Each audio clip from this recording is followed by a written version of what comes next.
多谢寇掌门，手下留情。马叔啊，你看看有没有破的？你小子敢这么说啊？那肯定连个小破口都没有啊！李胜摘得窗花15张。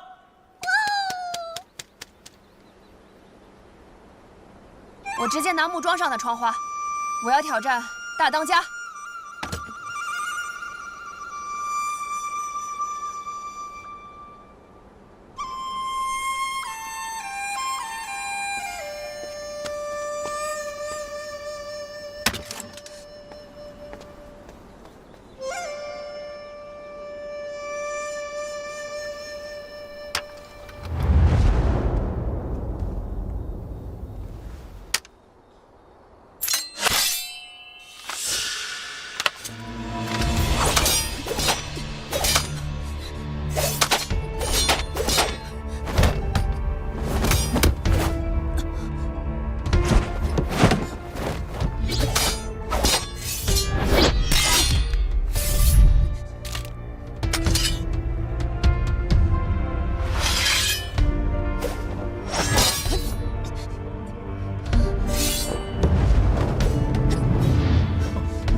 这小丫头行啊！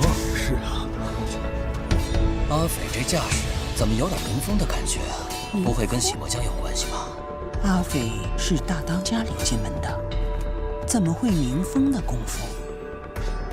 阿斐这丫头，她能领会到明风鬼的精髓，嫁接到自己的刀术上，用这一招对付大当家，可谓是天衣无缝啊！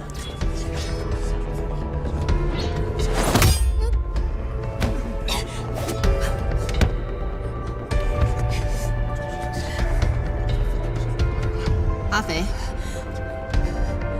你爹来信了，说有事情交代你。你今天要是过得了秀山堂，我就给你；你要是过不了，你就留在寨子里读一辈子书。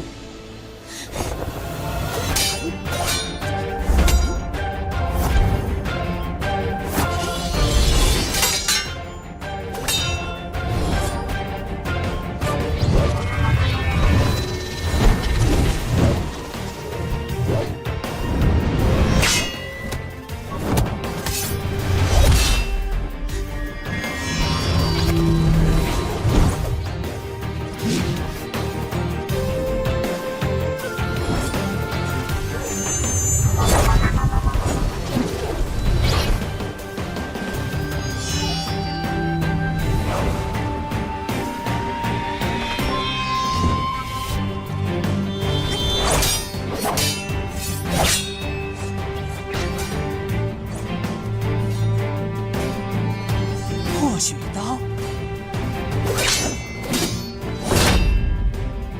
真正的破雪刀，就算你手里只有一张铁片，它也不会断，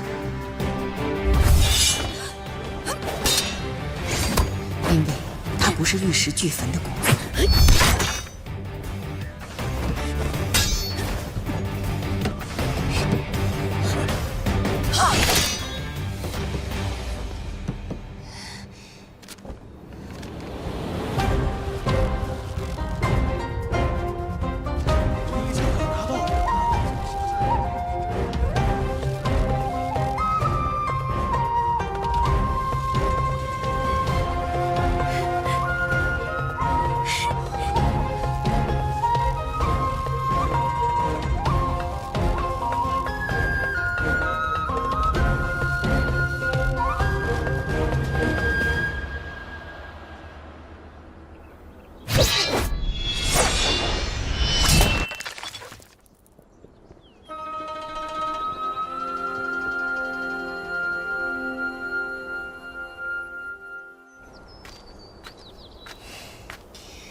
给，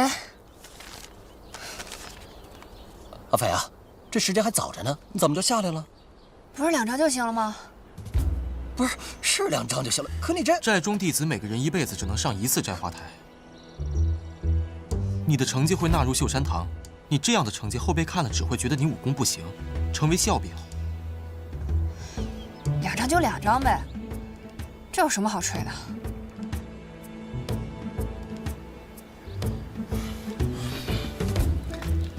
名牌的事情就劳烦马兄了。阿斐、胜儿，你们跟我去一下长老堂，王老夫人有事要差遣。娘，我爹信里都说了什么？先听着。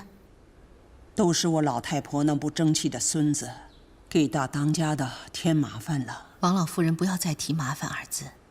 陈飞本就是替我48寨去办事的。你们让他办什么事了？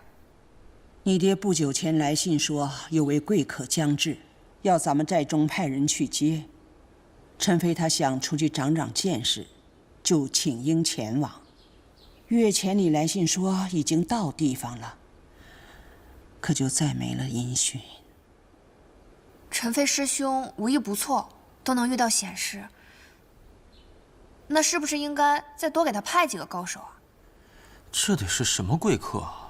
接人这等寻常的事情，都能接出这种麻烦来。多嘴。老身这次会亲自出马，下山走这一遭的。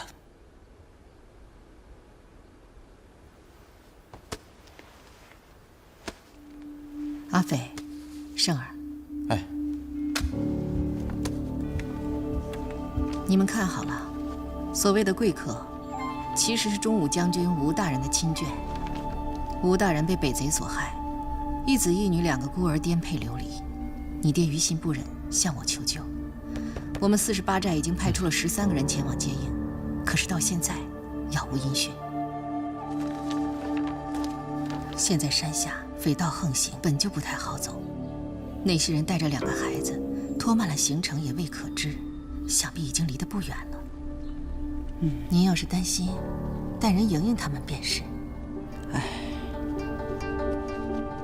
此行本不必带着你们2个累赘，是我厚着脸皮求王老夫人带你们下山去长长见识的。到了山下，万事不可自作主张，敢给我惹事，回来小心你们的狗腿。刚才你明知道这一刀下去你刀会断，却有恃无恐，因为你知道我不会把你怎么样。这不叫破血刀，这叫小聪明。但是小聪明也是聪明啊，只要能达到目的，就证明管用。刚刚娘在夸我吗？假如真的临到阵前，你知道这一刀下去会断，心里不免就会动摇。你不用否认，人都怕死，再微小的动摇，那也是动摇。可是不管我心里怎么想，刀确实是会断啊。难不成破血刀是一套教人不自量力的刀法？是无坚不摧。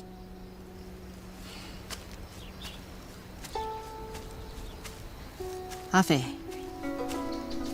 你可知道这世上有多少高手？有很多。对，有很多。山外还有高山，没有人敢自称是天下第一，但是每一个人都是爹娘生的，都是血肉之躯，都是从牙牙学语开始，都是从站起来走路开始。沙砾的如今，就是高山的过去。你的如今就是我们的过去。阿斐，鬼神在6合之外，人世间行走的都是凡人。你为何不敢相信自己手中的这把刀能无坚不摧？看好了，我只教1遍。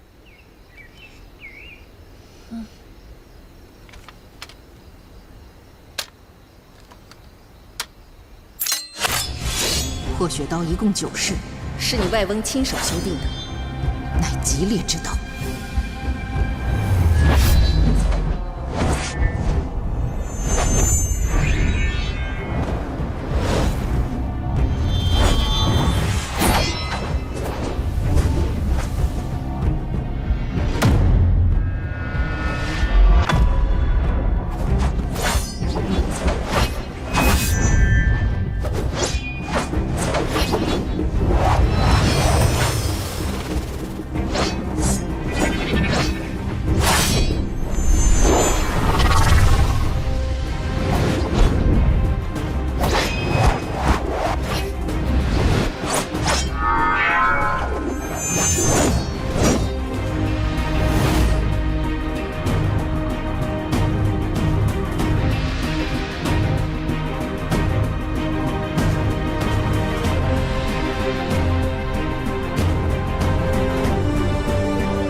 于太师说。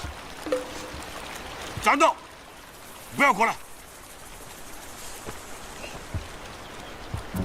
平常你都叫我糟老头子，今天你叫我于太师叔，你心里头是不是有鬼？我有什么鬼啊？我这好不容易叫你一声太师叔，你还不乐意听啊？非得叫你老头子你才开心是不是？你这个样子就比较正常，我心里就踏实了。坐嘛，来。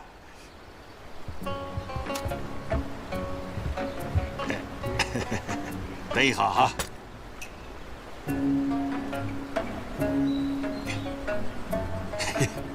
哎呀，舒服了，舒服了。哎呀，啥子事情？我要下山了。好嘛。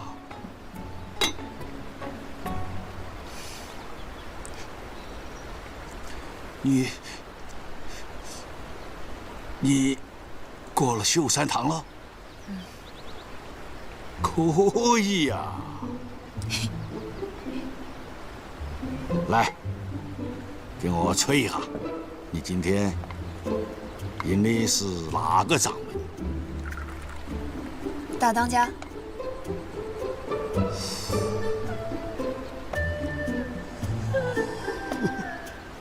深得很哦！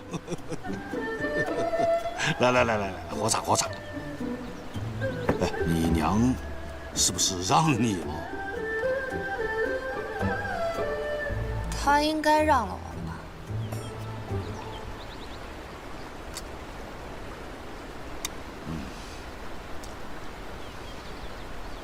我娘传了我破雪刀。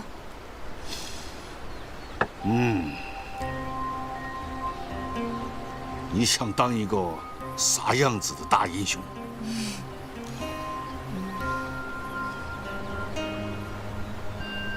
我没想当什么英雄。我觉得呀，一个大英雄，并不是说他一生中打败了多少人，杀了多少人，而是说他在江湖中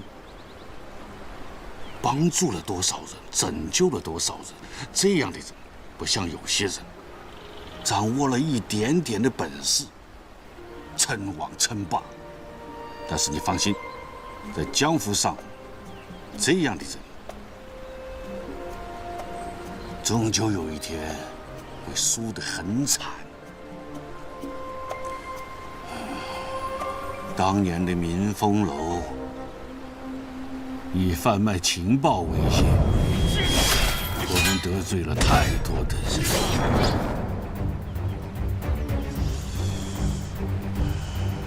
最后被地上逼入绝境。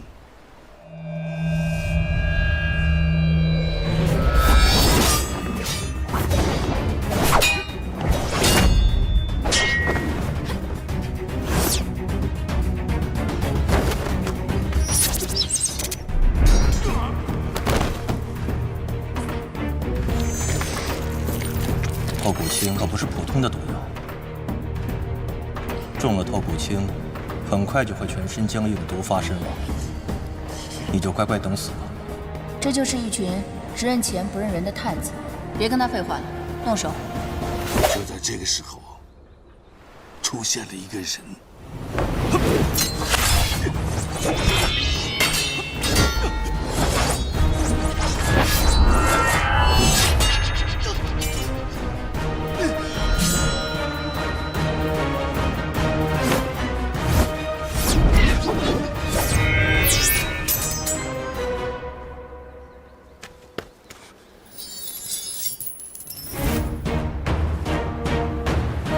他就是拟外翁。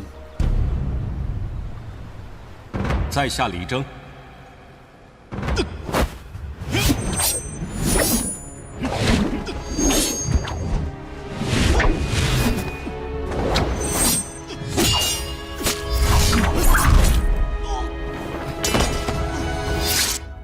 这里是48寨，你已服下了归阳丹，透骨青之毒已减。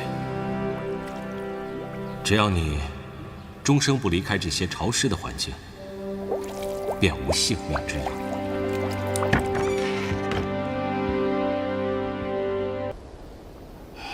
贵阳丹药性猛烈，服用后需内力高强之人推宫引气。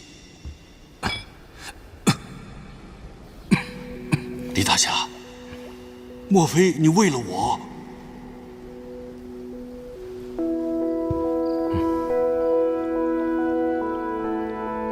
他不顾自己的安危，不计自己的得失，不计前嫌，拯救了明风楼。明风楼若是有意隐退江湖，不如就留在这里。但我们这些人就是一些拿钱办事情的探子，得罪人的事情我们做了很多。若是进入了48寨，可能会辱了你南刀，还有48寨的名声。名声不名声的，别人爱说什么，让他们说个够。我李征才不在乎。这样的人，就是我心目中的大英雄。所以，明风楼愿意为了他，用一生守护48寨，用自己的性命守住这洗墨江，守住天机镇。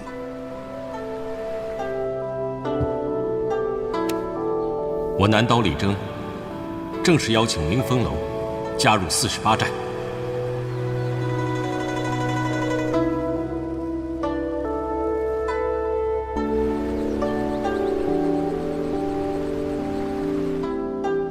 我最近发现，你的这个外孙女凶得很，以后有可能超过你哦。这个娃娃不是一般的娃娃。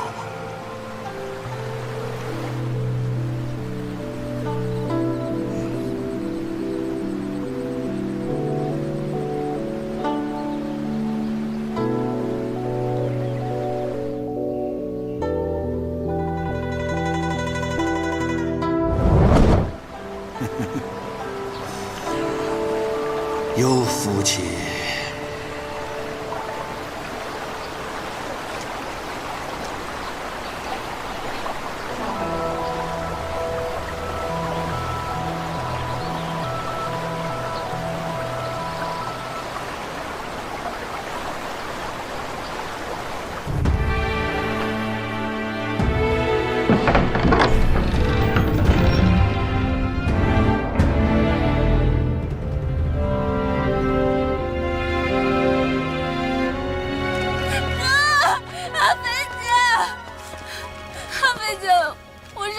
你们能不能带我去啊？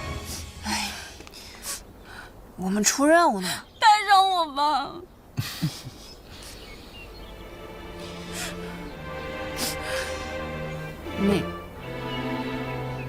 你去访问我娘。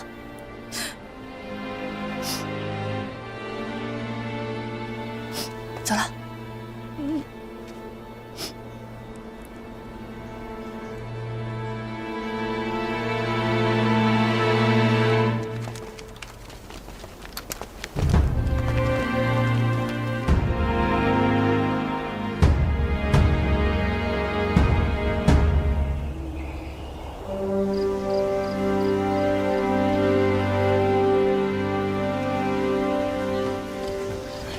你的茶不省心的。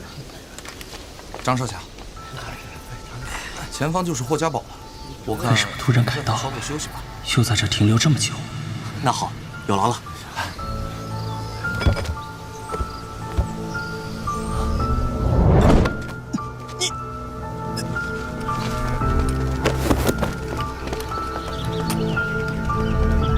霍家堡葫芦里到底卖的什么药？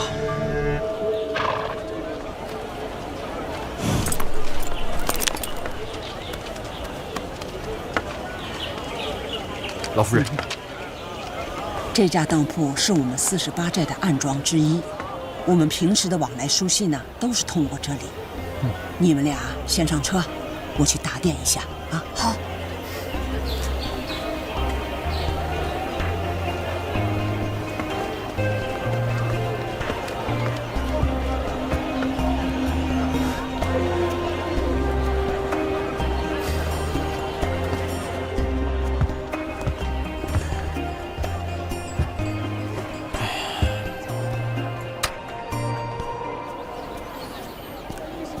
就不想出去逛一逛？之前有人告诉我，山下的百姓食不果腹，看来又被骗了。哼，那是因为这里是春回镇。那又怎么样？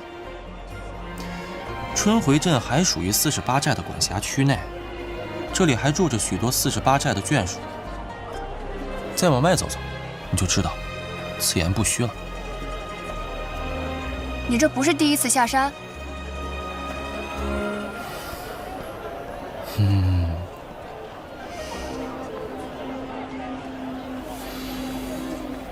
你这一天天的老闭着眼干什么？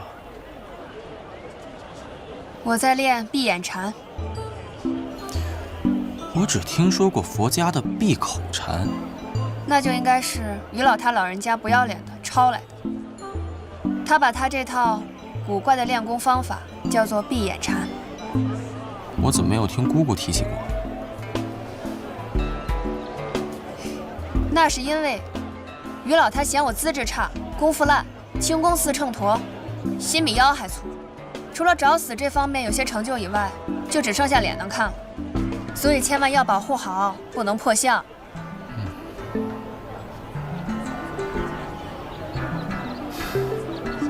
每当我被困在江心的时候，他就让我坐在一边闭目冥想，脑子里不断描摹一招一式。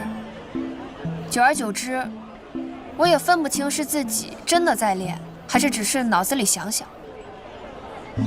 不过用闭眼禅修来的招式，倒是也不比亲自练的要差。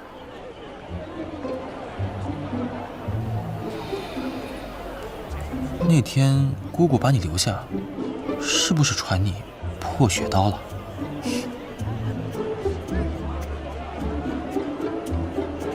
他给我比划了一遍，想看吗？想看，我可以给你使一遍。我不稀罕。阿飞、生儿几处安庄都没有陈飞的消息，想必他还耽搁在敌军地界。我们出发。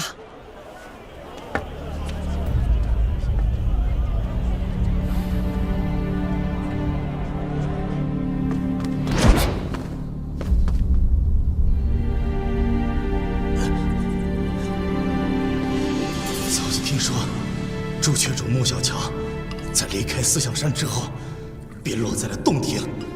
是霍家堡。霍连堂关这些武林人士做什么？堂堂霍家堡，怎么会与穆小乔这种人扯上关系？将我等不分青红皂白的关押在此处，你们难道就不怕武林众怒吗？乱世之中，不分正邪，只论敌友。拉去。是。霍老堡主在哪里？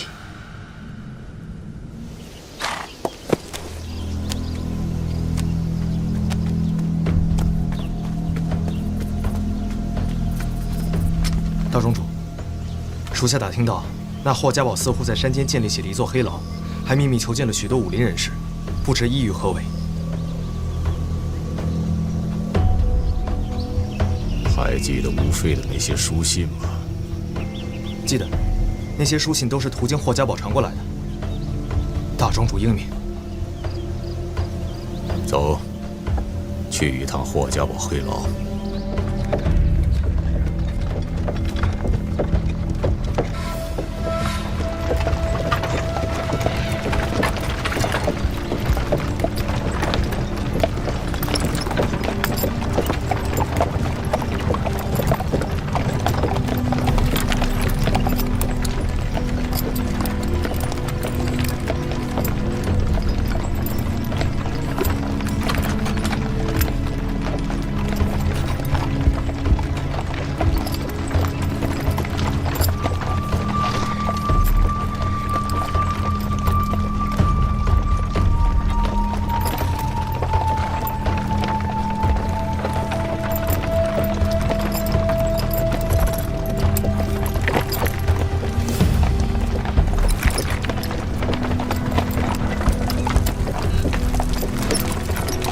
小朋友，给你点吃的，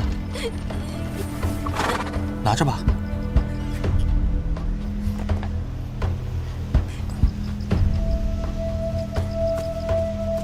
干什么？走开！生儿，怎么回事？这里的村民好像不太欢迎我们。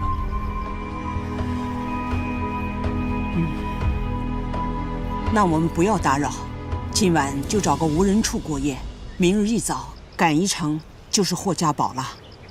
好。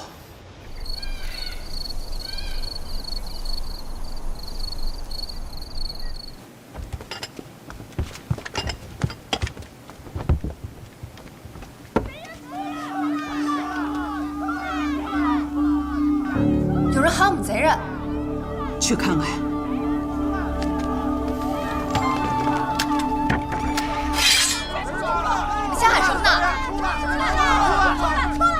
各位，我们途经此宝地，是不是犯了各位的什么规矩？你们要脸就算了，为什么还要杀我的儿子？杀人？各位，我们没有杀过人，一定是有什么误会。别跟他们废话，今天我们就是跟你们同归于尽，同归于尽！各位，生儿偿命！你们，各位听我说。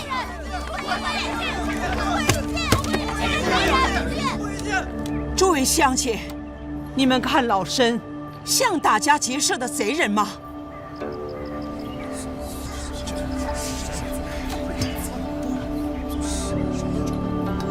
我这趟出来也是来看孙子的，给这孩子买身好衣裳，好好葬了吧。你们将我们误认为是贼子，想必那伙人也是武林人打扮。不过，此地离荆州只有1天的路程，这霍家堡就在附近，怎能容许一群武林人做盗贼横行？自霍家堡堡主生病以后，我们就再也没见过霍家堡的人，什么大侠，都是强盗啊！村长，贼人，真正的贼人，他们来了，就在村口。生儿，你去保护好村民，其余的人去查清楚究竟有多少贼子。是。阿飞，你跟我去会会他们的头。好。可是，你们若是伤了人，就会给这全村上下带来血光之灾。明白了。各位乡亲们，大家先躲起来，把刀都收起来。快快快！你们2个去查一下。快快快！大家进去。生儿这孩子总算是有点样了。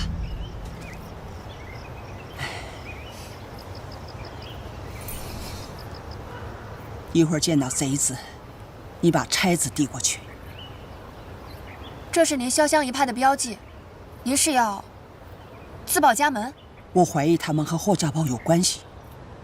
如果他们能认出我潇湘门人在此，自会顾虑几分。到时候我们再去霍家堡问个清楚。嗯。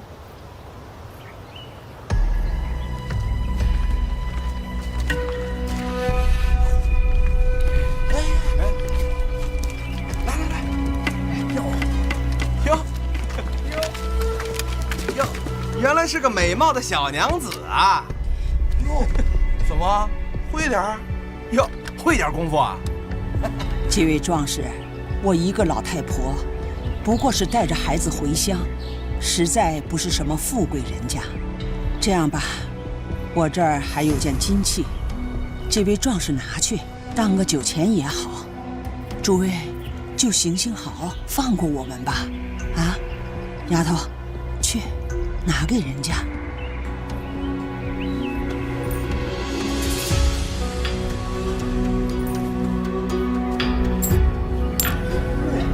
哇，老夫人，您真是通情达理呀！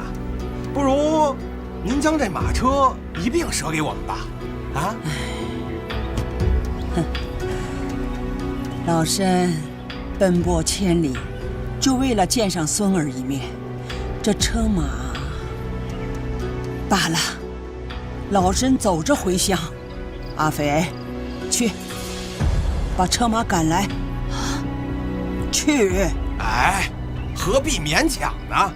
老夫人，不如您将这小娘子一并舍了给我们，哥几个过几天赶辆马车，风风光光的送您回乡，如何呀？啊！是啊。丫头啊，婆婆经常跟你说，闯荡江湖要和气讲道理，还要守人家规矩。可若是遇到不讲道理、不守规矩的人，动手！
这是破雪刀重出江湖后其任下第一道亡魂，也算是死得不冤。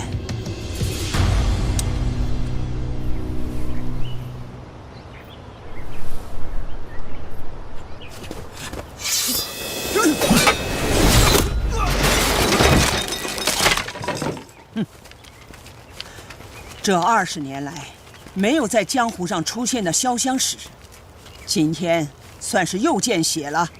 老夫人，生儿，红月在，你带弟兄们去查一查有没有漏网之鱼。是，跟我来。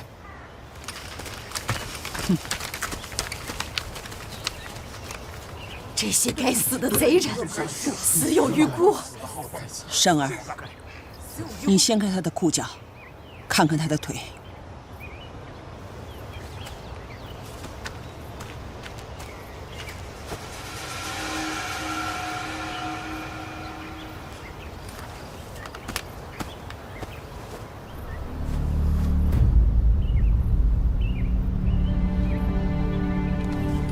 老夫人，他们的腿上都有护具，看来是善用腿功之人。这江湖上只有霍家堡的人练这种腿功，堂堂霍家堡弟子，怎么会沦为强盗？老夫人，我们本来也要借到霍家堡，不如禀报霍老堡主，让他好好管束自己的弟子。不，我们改道去华容。为何？生儿，你是48寨小辈里最出挑的弟子之一。你说说，假如是在48寨，李大当家的会管束不住你们吗？绝有可能。老夫人，您的意思是，霍老堡主并非完全不知情，或许是他纵容弟子。不要妄自揣测。我们此行来荆州，本来是想让霍家堡帮我们寻人，可现在看来，他们自身麻烦也不少。再说，陈飞他们带着吴将军家眷，再怎么低调，也一定会有声势。这样，华容长安庄一定会有消息。那这一村百姓怎么办？如果这群匪徒当真是霍家堡中人，恐怕此地不宜久留。诸位乡亲，还是速去投奔亲友吧。投奔谁去啊？到哪儿还不都是一样的吗？现在有谁还管我们的死活呀？谁管啊？到了48寨，我娘一定会管。诸匪，别多嘴。说的没错呀，到了48寨地界的话，我娘一定会管。生儿，废患无常，但是湖湘地界，48寨所在的地方，百姓尚还安居乐业。唉，诸位乡亲，如果有愿意去的，便拿去当个盘缠。到了48寨地界，递上这个信物，就说是我王老太婆让你们去的，自会有人安顿。谢谢夫人，谢谢，老夫人。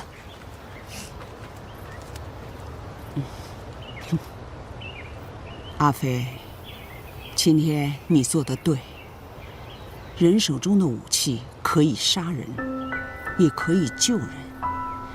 你这次用手里的破血刀救人，做得对。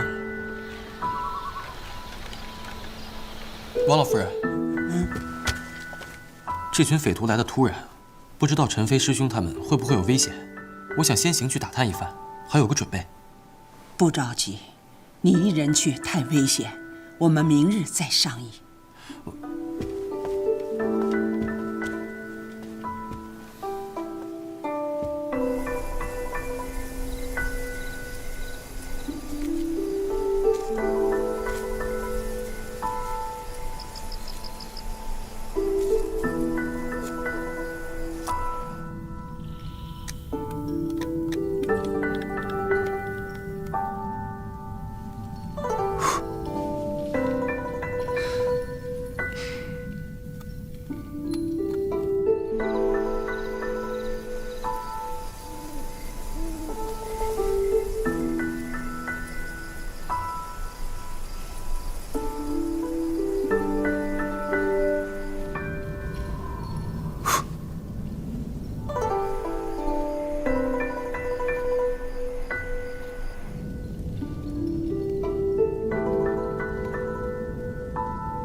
离开48寨以后，我为什么心里有点空落落的？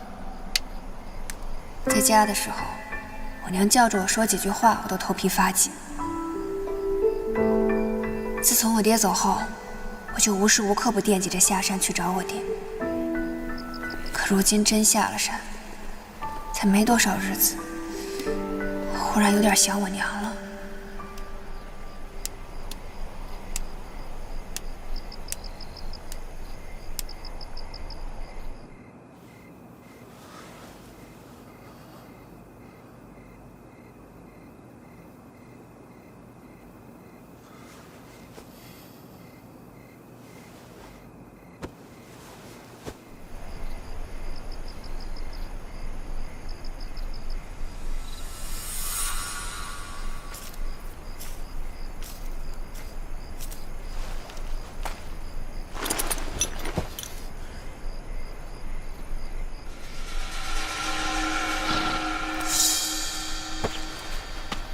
李少，去哪儿啊？撤！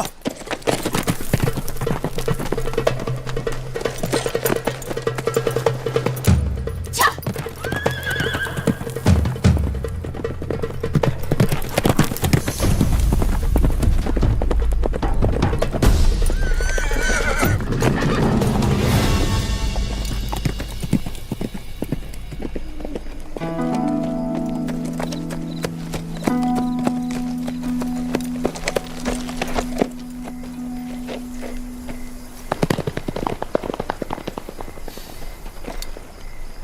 老夫人，你们等我的好消息吧。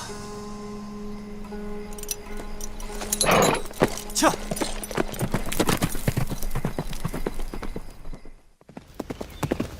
周匪，等我闯出一番天地，定会叫你刮目相看。李婆婆，这个时候你还添乱？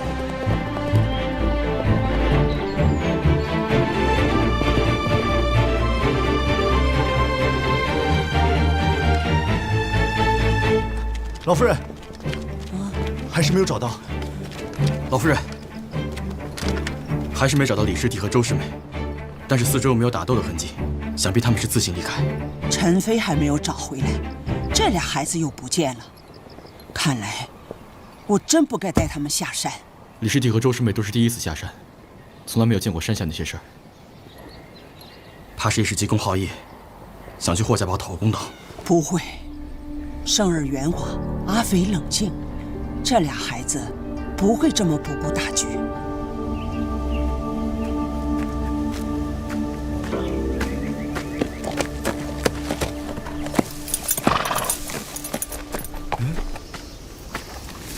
这哪儿来的好马呀？难道是那些被抓走的人跑掉的坐骑？哈哈哈！今天真是得来全不费功夫呀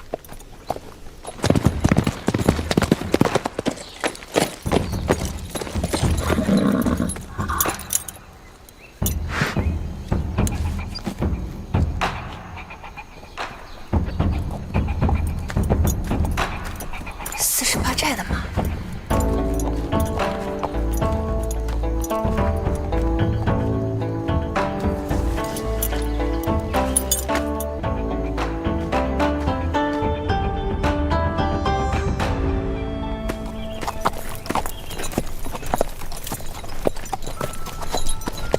兄弟们，我回来了，我还带回来一匹好马。哎呦，这马不错，你在哪儿弄来的？是啊，辛苦了啊！好好看守，起来进行。这是什么地方？怎么那么多守卫？我得找条路进去，管不了那么多了。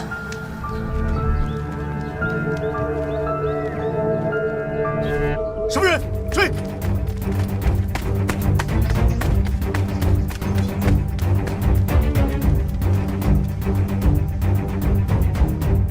那边追！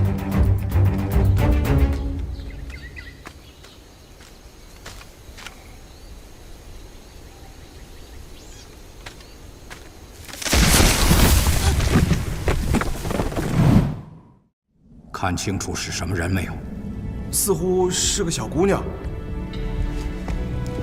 快去查明那个丫头的身份，掘地3尺也要把她给我挖出来。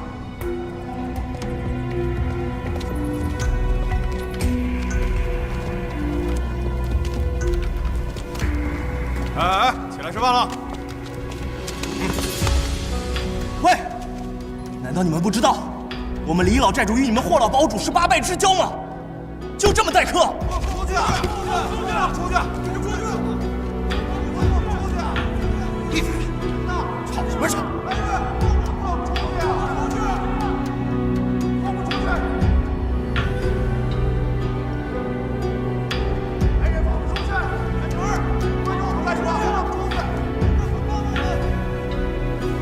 闭嘴！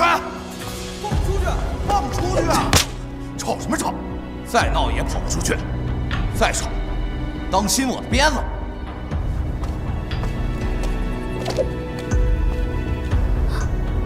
我是真的没想到，曾经霍家堡也是堂堂名门正派，没想到如今无耻到这个地步。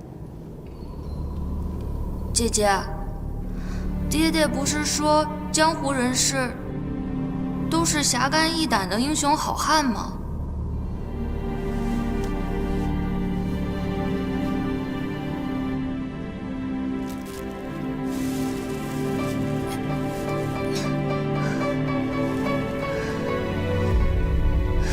但凡尽量一会儿，一盏茶的功夫，必遭报应。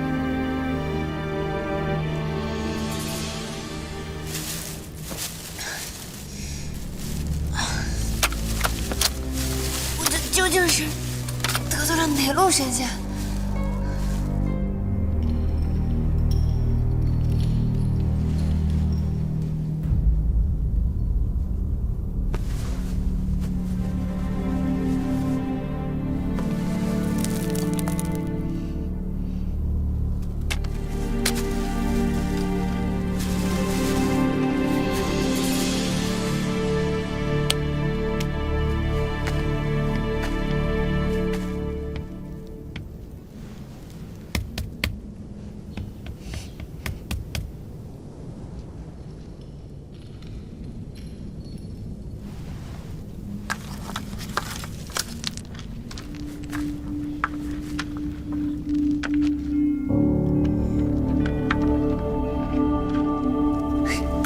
今日福星高照，肯定有好事发生。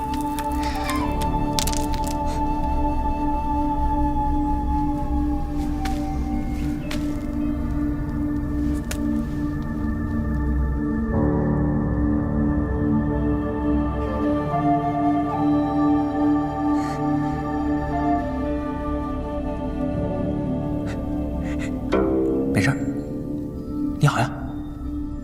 你是什么人？是被关进来的吗？可不是嘛，这里啊还关着不少人呢。你进来的时候没看到吗？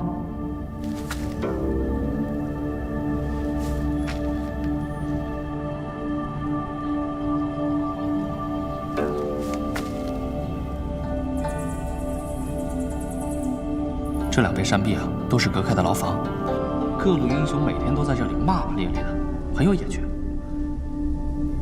唉，只可惜啊，我来晚了，连间像样的牢房都没有。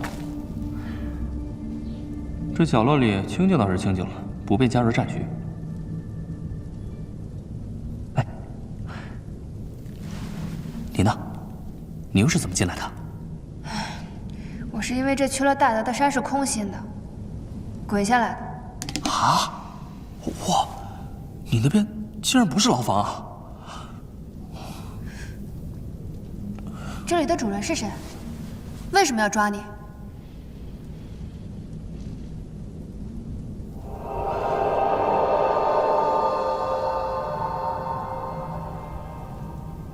哎，抬头看，你左边有一丝光漏下来了。往那边走走好吗？好不容易来了个漂亮小姑娘，快给我洗洗眼睛。这口气怎么有种熟悉的感觉？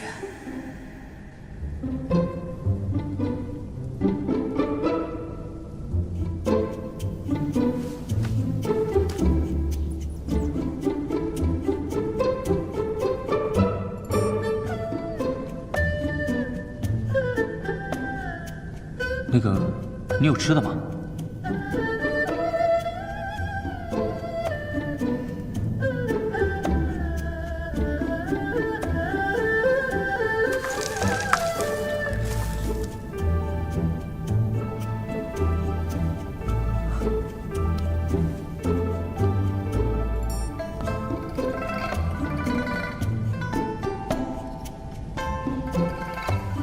我随身带着喂狗的。这个不会是喂狗的吧？果然是那只狗。你是谢梅梅？水草精？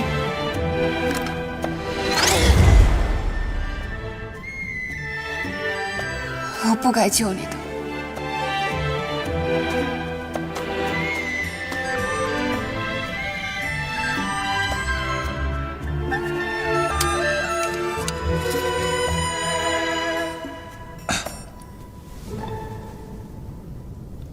谢梅梅是当初逗你的，你叫我谢允吧。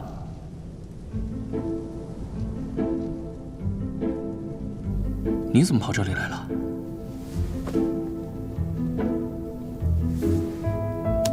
我们是来山下办事儿，但是我表哥好像被抓了。怎么我每次遇上你，你跟你那倒霉表哥都能摊上点事儿啊？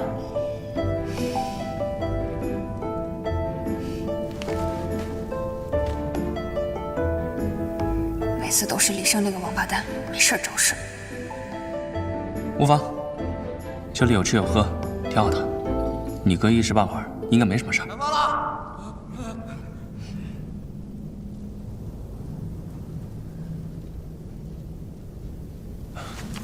饭了！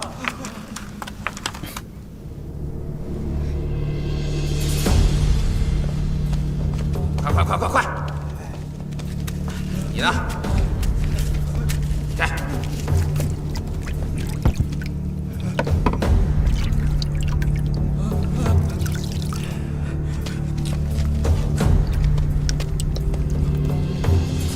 快点！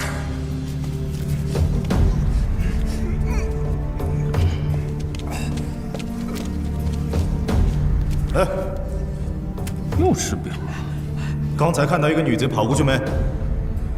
你是黑牢暗无天日的，要是能看到，也只能是女鬼了吧？也对。赶紧吃啊！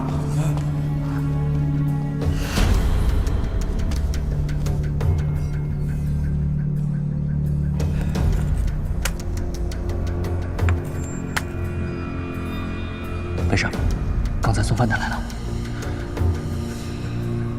外面好像还在找你。哦，对了，你饿不饿？我还好。那你要不饿，我就先吃了。要是饿的话，我就打上点再吃。不用客气，随便。哦。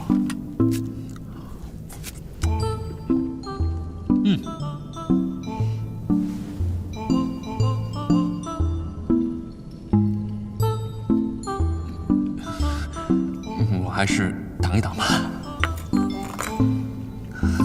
以后有机会啊，请你上健康最好的酒楼，天下10分美味，5分都在健康。小美人，等他们找你的这阵子过去之后，我给你指一条出去的路，赶紧离开，咱们有缘再会吧。记住，我欠你一顿饭。今天这顿啊，我就不方便招待你喽，这里面加了料。什么？你不走？走不了啊。温柔伞，听过吗？想你没听过，都是一些邪门歪道们不入流的手段，蒙害药的一种。一碗饭下去，几天起不来，内外功夫更是不必说了。那你还吃？因为本人既不是骆驼，也不是王八，一碗饭下去几天起不来，不吃啊，可就永远起不来喽。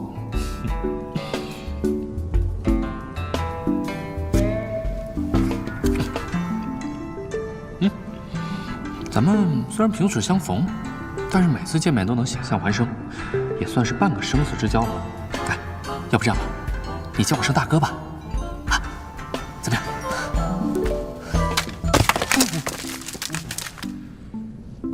我没杀你已经算很客气了，你居然还敢跟我套近乎！那可惜了，要杀了我，甘棠宫那些逆转乾坤的伟业，可就没有人告诉他女儿了。怎么样？听听。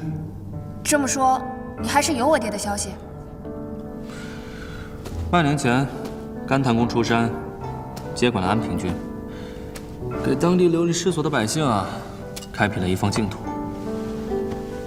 他的军队所在地，民众都能得到安居乐业。那我爹现在在哪儿？这我就不知道了，行军路线可没有个定数。我还以为这趟下山能够见到我爹呢。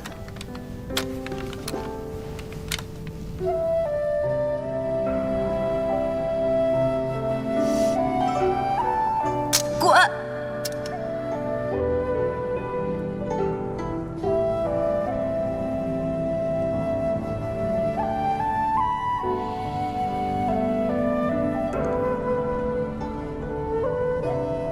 在下一向怜香惜玉，没想到还是伤了一个小美人的心。美人，若你还恼我，叫你砍我一刀，出出气可好？之前我一直很难过，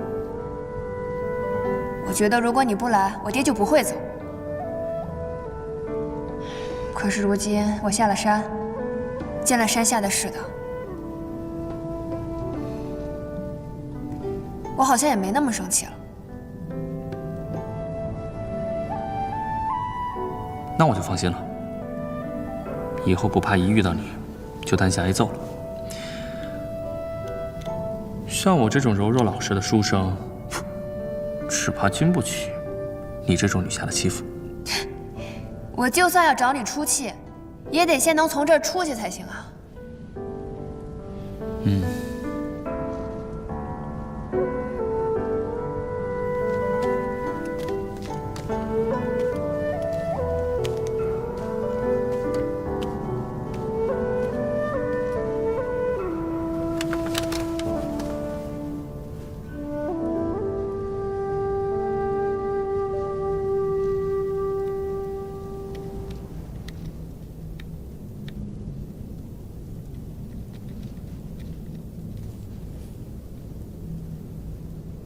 问你个事儿，这到底发生什么事儿了？你知道霍家堡吗？话说霍老堡主今年70大寿，广邀亲朋故旧。别啰嗦了，说重点。总之啊，他帖子一发，大家自然都过来捧场。不过我猜他们也未必敢给48寨发帖。这万一真把李大当家招来了，那可就不好收场了。啊？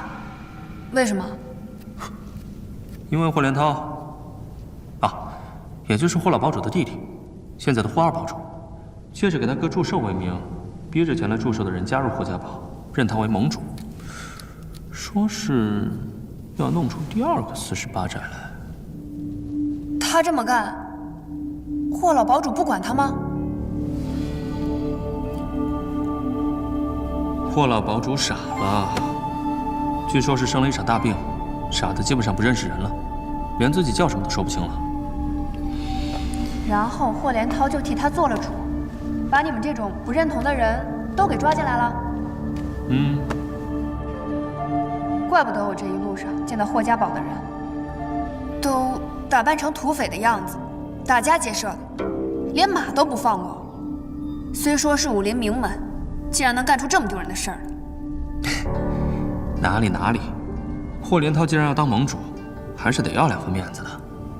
那些来参加寿宴的人，前脚好言好语送走，后脚再让一些不大体面的江湖朋友把他们抓起来，关到这黑牢里。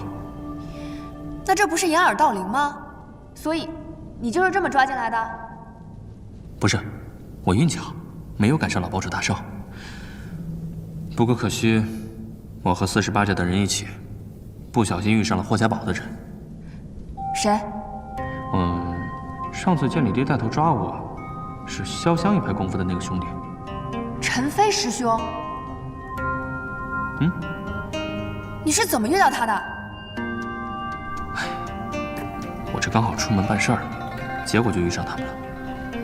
后来就被霍家堡的人一起抓到这儿了。